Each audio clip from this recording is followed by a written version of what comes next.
Okay? Nandito po kami ngayon sa San Isidro, San Luis, Pampanga, no? San Luis, Pampanga, Barangay Saginan, no? Saginan to? Saginan. Okay. This is Lazaro RAC Vlog, okay? At the same time, guys, meron po tayong gagawing split type aircon. Hindi po tayo magagawa, kundi mag-i-install. Alright, no? Ayan po ang ating valued customer, si Sir Joey De Jesus, okay? At ang ating valued customer na si Sir James. James Balies. Balies. Si Sir James Bailes, ito po sila, no? So, okay guys, ito po si Sir Joey, yung kanyang bayaw, no? Si Consyal. At saka si Consyal, Barangay Consyal ng San Luis. Kennedy. Si Kennedy, Sir Kennedy, ayun po, oh.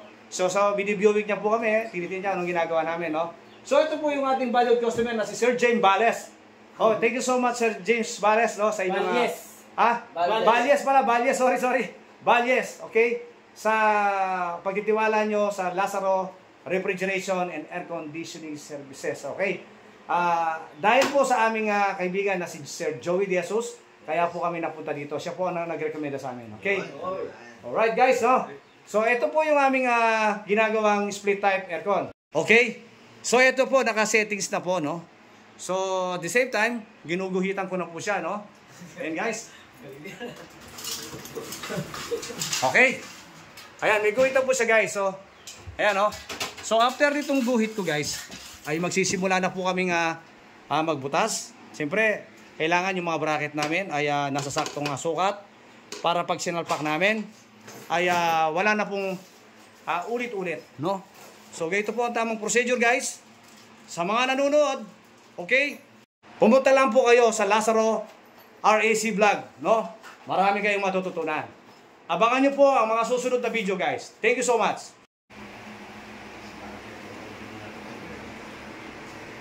For today is Eme. Ammonia.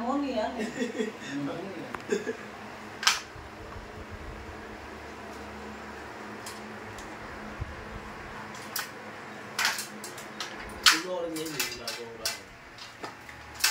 Kala. Wala piya siguro ay kaya ni Kiko. Naglampas ng eskwelahan. Yung simbahan ni Kiko. Joel. Wow. O, nasa yung bracket natin. Okay.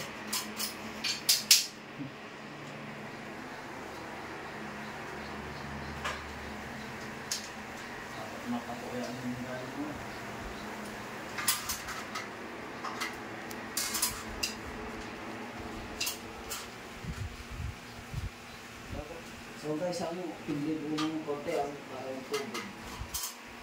Mabilis lumabas, ha?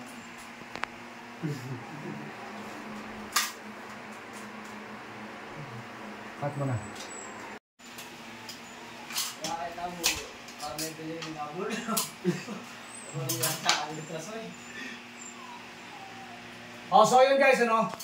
Kung makikita nyo, medyo nakaklibi tayo ng konti, no? Kasi, bakit tayo nakaklibi? So yung ating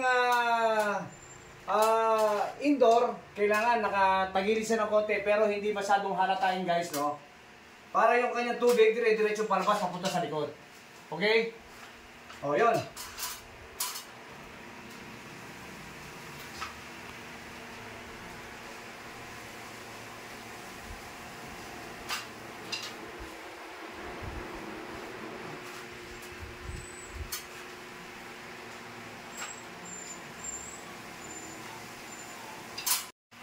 Okay guys, so ito nakamark na nalagyan natin ng mark yung ating mga in-bracket, no?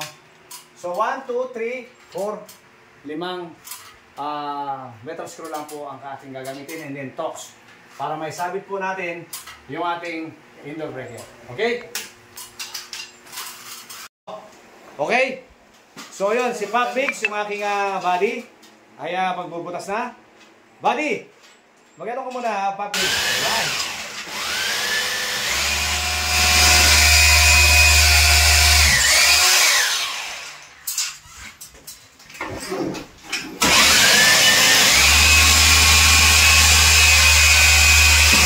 Ay!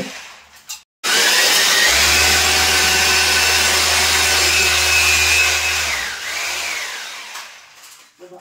Alright guys, natapos na po ni Pop Mix butasin yung kanyang pagsasabitan ng bracket. Okay? So isusunod naman natin yung ating butas papunta sa labas, yung tinatawag na piping. Okay? Alright. Alright guys, bubutasin naman ni Pop Mix ngayon yung labasan po ng piping mula sa ating indoor. Okay?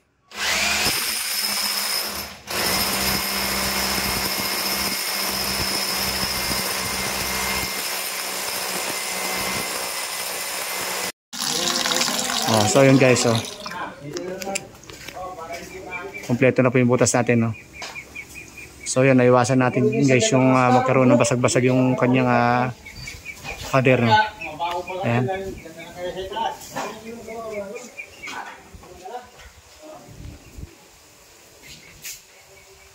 Oh, so yun guys, no. Ikakabit na po ng dalawa. Yung body ko, si Marlon. Tulong kami. At saka si Akit ka Pop Mix. muna dito, tapos pasok mo muna dun yung wire sa... So guys, ito mapasok ko So yun guys, panoorin nyo mabuti. Okay? Paano mag-install sa mga baguhan. Lagi ko sinasabi yan, no? Yan. Sunod mo ngayon yung plug. Sila ko yan sa likod. So ipapasok mo lang guys yung uunahin mo yung mga wire niya para yung wire niya para Sige kuya. dire-diretso po ang pagpasok ng ating piping, no?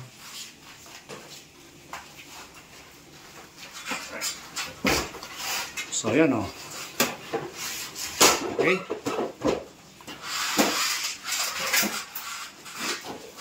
Okay. Oh, yan, oh. Okay na guys, oh. guys, makabukado ito guys.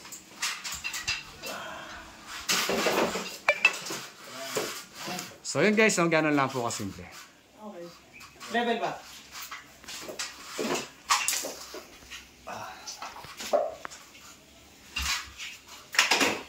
Ayos! Okay guys, level na level siya. Ano siya, naka-clay siya dito bandang kanan. Okay. Okay? So yun guys, no? Kung makikita nyo sa video, wala po tayong nakikitang guhit, ano, na ginuhitan natin kanina. Okay? Ganun lang kasimple guys, no? Okay. Malinis. At the same time, nakaklibi. Kung ano po yung guhit natin kanina, yun lang po ang ating susundin. Okay? Alright. Alright guys, no? Isusunod naman po natin ngayon yung outdoor, no? So nakalabas na po yung ating mga piping dito, no? So ilalagay na po natin yung bracket, no? Okay? So ito po yung outdoor natin, no? Okay. Binubuhat na po ng dalawang body ko, ayan, no?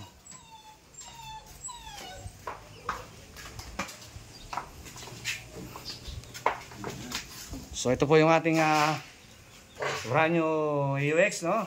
Outdoor. So ito po yung mga bracket natin, no? Ito yung mga piping na gagamitin natin, no? Ayan, naka-ready na po sila. Okay? So ayan po yung... Hindi dyan binubuhat lang yan. Okay. So ayan na po. Okay. Metro. Alright guys, no? Si Papigs, ayan, kinakabit na po yung bracket natin. So ganyan lang po kasimple, no? Kailangan po ay susukatin natin mabuti kung gaano kataas yung ating kesame. Kailangan 1 feet mula sa kesame ang layo. Okay?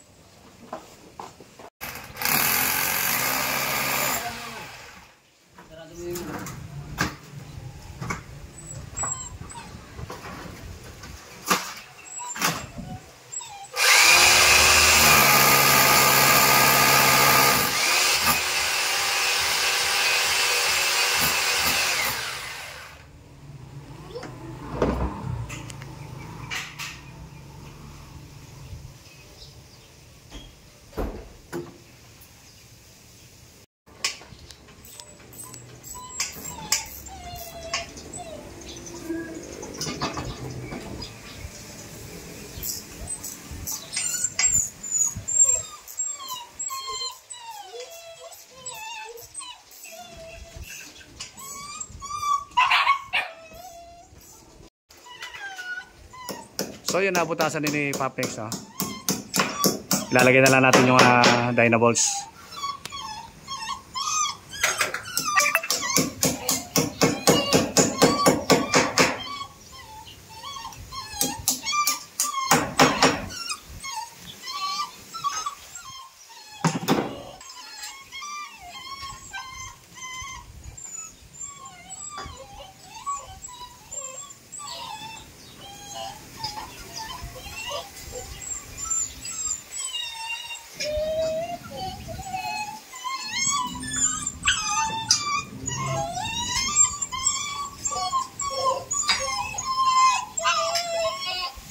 So, tingnan nyo po ito guys, yung lumabas sa piping mula sa indoor natin. No? So, kailangan natin guys ay naka forma siya ng konti. No? So, hindi siya po pwede nakadiretso dito. Nakadiretso kasi yung piping natin. No? So, kailangan talaga minomold natin yan. No? Okay? So, ayan guys. Magkakabit na po tayo ng piping. Okay? So yung mga tubo natin, kailangan po medyo nakamold ng konti para na sa ganon, maiporma natin kung saan siya pwedeng tumakbo. Okay? So kagaya na po nito, magkakabit na po tayo. No? Ito muna po 3/8 ang kakabit natin. No?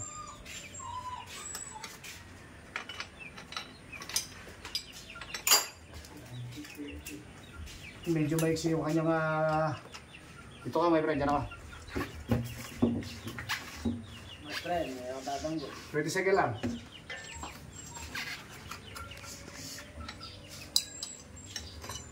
Okay. Smart now. Kaya baby lang po kasi kayo, Cobra Denny. Ang gawa yung kay. Okay guys, ay, kabit ko na. Medyo gipit po yung kabitan natin, no? Okay, gipit. Gipit po tayo sa kabitan, no? Medyo maiksi po yung nilabas sa tubo ng ating AUX.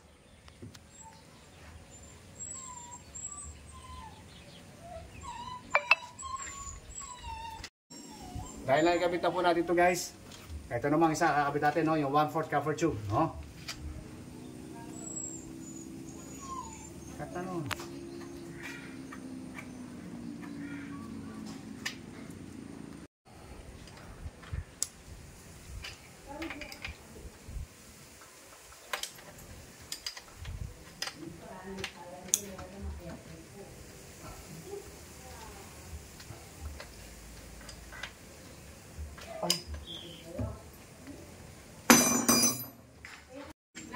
So ayun guys, nakikabit ko na, no?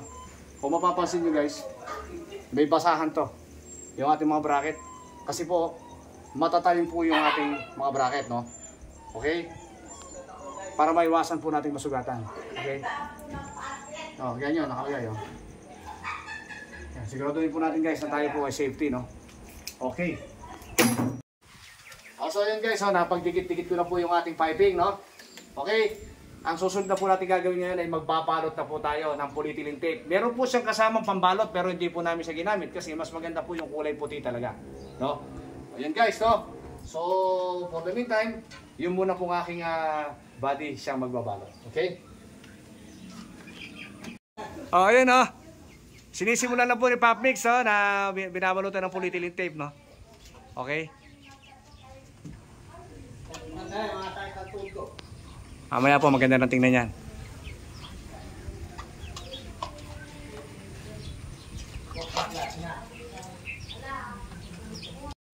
Okay guys, no? Kaya kung makikita nyo, nabalutan na po ni Popmix. So, tingnan nyo, ang ganda, oh. So mamaya, kapag kabit po ng ating outdoor, ay pagsasama-samahin na po yan para malinis tingnan. Okay? Alright. Okay, so guys, ito na po yung outdoor natin. No? Naka-ready na po. Isasampa na lang po ni Popmix at saka ni Marlon. No? Okay? Si Papi Jaspa. So, ayan guys. Okay? Ayos.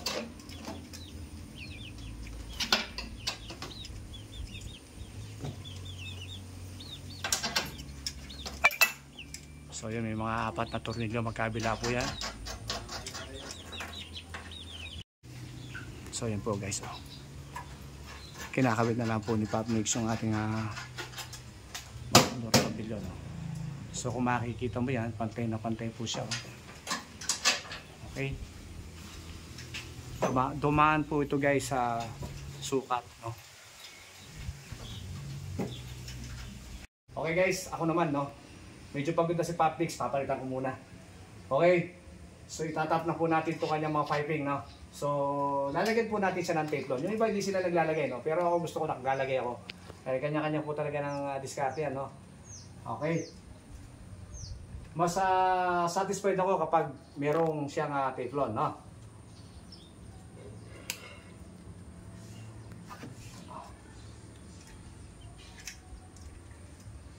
Okay guys. Ito na oh. Tinatap na po ano. Sorry, nagkakalabulol-bulol na ako eh. Mukhang nagugutom na rin ako.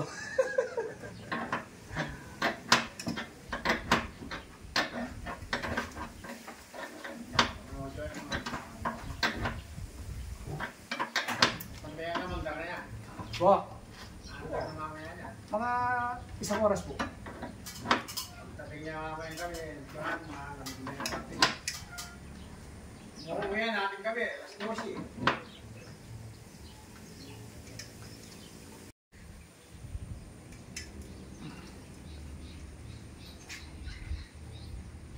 Okay. Ay, kakahingal. Ayan na, ganyan niya po. So yun guys, tapos na po yung ating aircon, no? Na-tap ko na po. So pagsasamahin na lang po yung mga tubo na to para hindi pakit tingnan, no? So yun guys, after nito, magbabacuum na po tayo, no? Para mapaandar na po natin. Bagamat, hindi pa po nakakabit yung electrical dahil wala pa po yung electrician. Isasaksak na lang po muna natin sa extension. No? So hindi pa pala, sorry. Hindi ko pa na na-tap itong kanyang communication wire, no? So after ito, pagka na-tap ko na, babakimin ko na. Okay? Abangan nyo mga susunod na video, guys. Oh. Dahil nasa magigipit akong lugar, no?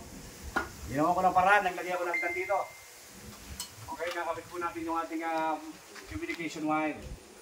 Okay? Ito po siya, no? Hindi naman po kayo maliligaw guys eh. Meron naman po itong color coding. Susundan nyo lang po yung pattern, no? Yung color coding natin. Okay? So, ito lang po, oh. Brown.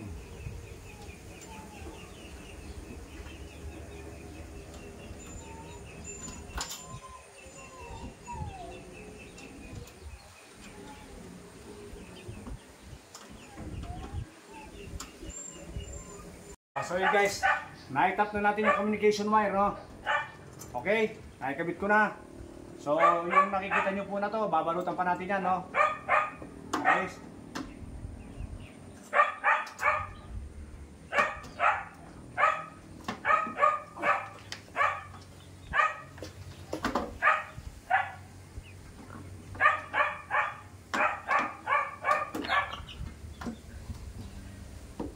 Ayan, no? Nakasimple.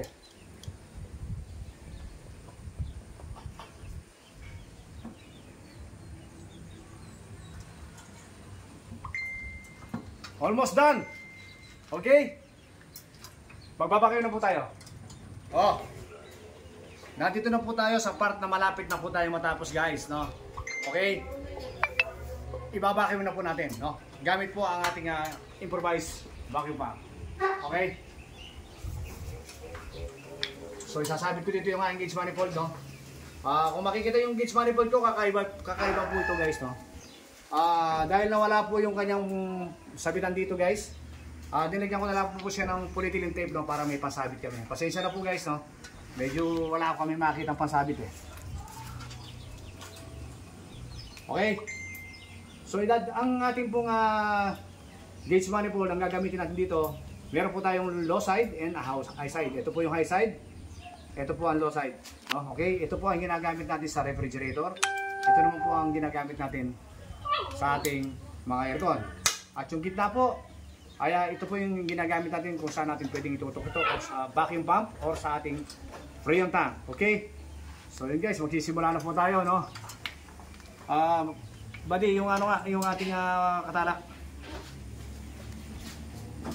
Okay guys, bubuksan na po natin ang mga gate valve, no? Ito.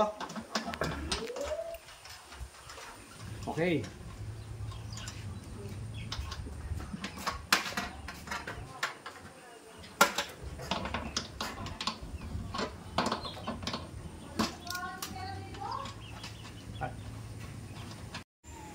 Okay guys.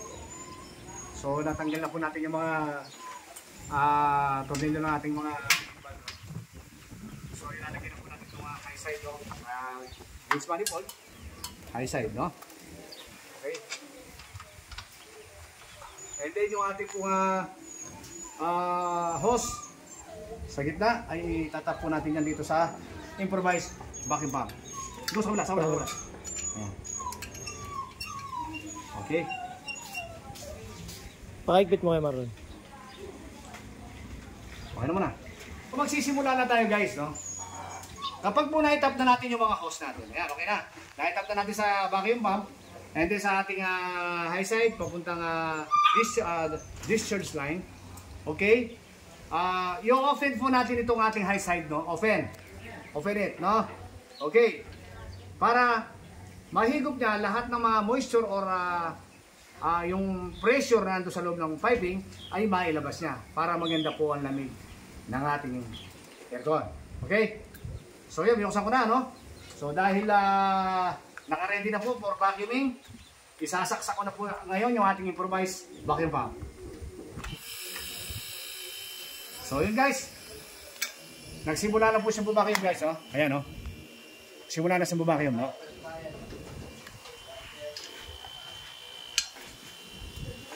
Okay, mega love shoutout sa iyo, my friend James Valles. No, thank you so much for trusting Lazaro Refrigeration and Air Conditioning Services. Okay, mega love shoutout sa iyo, Sir Ricky, BFF Team Leader, Sir Ricky B Vlog and Admin Jinsky DAB, and to all Team BFF Pangat Channel. Mega love shoutout everyone. Kasalukuyan po tayo nagbabacuum, no? Gamit ang ating improvised vacuum pump, no? So, abang na po natin guys itong ating Allen wrench, no? Ito pong Allen wrench na to guys ay ito ang gagamitin natin para i-open natin ang gate valve para yung kanyang freon ay umakyat na sa ating indoor, no? Okay? So, dito po tayo magsisimula, no? Dahil Allen wrench po ang kanyang mga tornilyo sa loob. Ayan. So Allen wrench po ang gagamitin natin. So ayan, iaabang lang natin kapag natapos na tayo mag-vacuum, no? So more or less more than 20 minutes, no? Hanggang 30 minutes po ang ating pagba-vacuum, no? Para ayan, no? Okay, sagad na siya, no? So wala pa po tayong 20 to 30 minutes, no? So depende po yan. Kung halimbawa po dahil brand new yan ang ating unit, pwede po tayong mag 20 minutes lang or 25 minutes, no? For vacuuming, no? Okay? Okay guys, nakalagpas na po ng 20 minutes, no? Sasarado lang po natin sa gauge manifold and then magpapawala lang po tayo ng freon, no? Okay?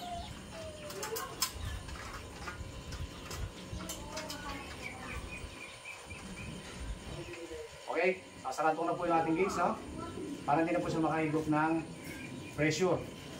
And then bubunutan na po natin guys itong ating improvised vacuum pump. Okay? So tatanggalin mo na yan, tanggalin mo na yan, tanggalin mo na. Okay?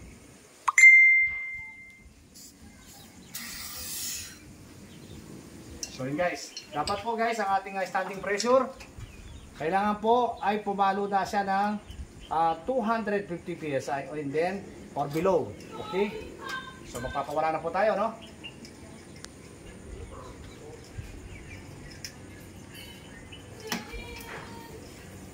Yun. Okay? Mag-bleed tayo ng konti.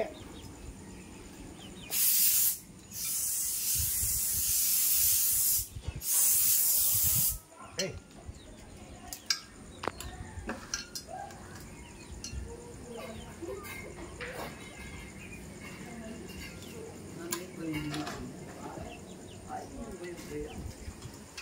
So yun guys, ang ating pong standing pressure ay less than 250, no? Pero tataas pa yan, no?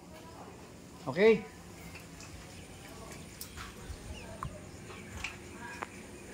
So anong gagawin natin ngayon? Ang susunod natin gagawin ngayon ay magte-test leak tayo. Okay? Te-test leak po natin kung ito pong ating piping ay nagkaroon ng leak. Yung ating soap, no? Sabon.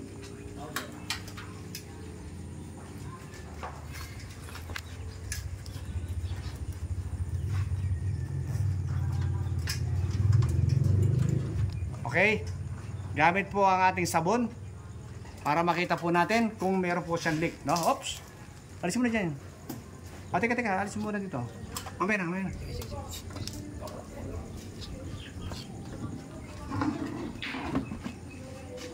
Okay guys, kung makikita nyo guys yung ating ginawa ay wala po tayong makitang singaw, no?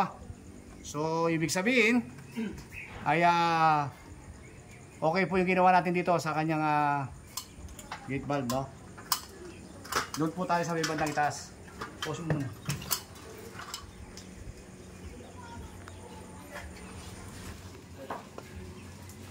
Okay. Ito pong kanyang high side. Ayan. Wala po tayong makitang leak guys, no? O, dito naman tayo sa may bandang itaas. No?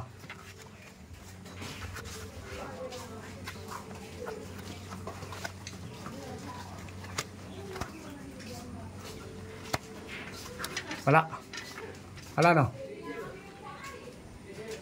Wala. Okay guys. Ayos na po guys, no? Pwede na po natin balutan uli ito, no? So dahil wala tayong makitang leak, ibig sabihin tapos na po yung ating ginawa, no? Okay? Mamaya po natin ito i-close. Mamaya po natin i-close yung video kapag nandun na tayo sa loob at umaandar na. Okay? Okay guys. Ito po ang ating standing pressure is 245. Okay? So yun guys, sasara na po natin yung ating mga gate valve, no? Ayan, dahil wala naman po siyang leak, ibabalik na po natin ang kanilang mga tornilyo, no? Okay? Gamit ang adjustable wrench, okay? Katala kung tawagin, adjustable wrench. Okay. So hindi muna natin tatanggalin itong kanyang yung ating gauge manifold, no? So pakita mo yung ano natin, tas. Tingnan niyo po yung nilabasan ng ating piping, no? So silyado po yan, guys. Okay? So dahil tapos na po tayo, isasaksak na po, ipa-plug na muna po natin for the meantime dito sa ating extension, no? Kasi wala pa po tayong nakaabang na outlet, no? So for the meantime, ito muna, no, ang gagamitin natin kasi mag-i-steel na pa. Okay? So ipa-plug na po natin.